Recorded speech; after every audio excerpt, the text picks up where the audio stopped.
Hey, what's going on, Upstate Speedtests? We're here in front of a Verizon indirect. To my left is a Verizon Small cell on the gas station behind that bank building.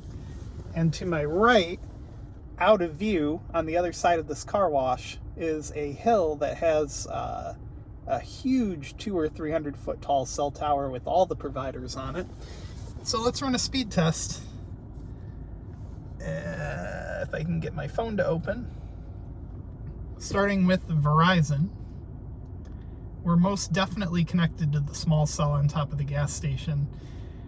The small cell kind of stinks. It hasn't gotten any capacity updates or anything in years. And maybe the thumbnail of this video will be a picture of the small cell.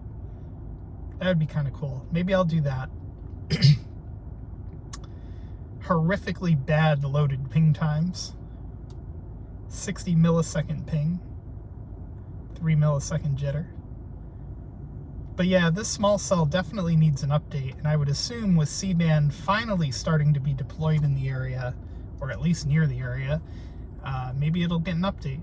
Alright, give me 1 second here. I'm going to switch over to T-Mobile. If I could find my way around the phone.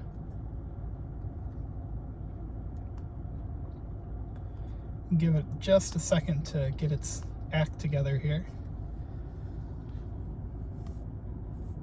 Well, there it goes. Alright, 5G UC. And let's run the speed test. Now, T-Mobile is relying on macro site here. There's no small cells for T-Mobile.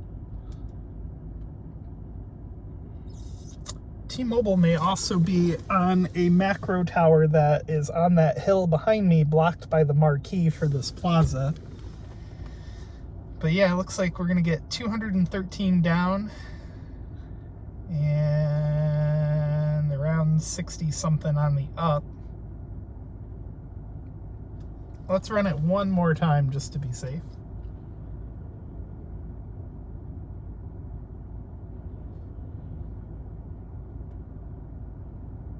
A little bit better this time.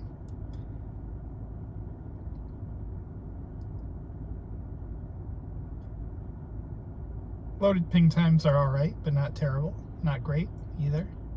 32 millisecond ping, 5 millisecond jitter.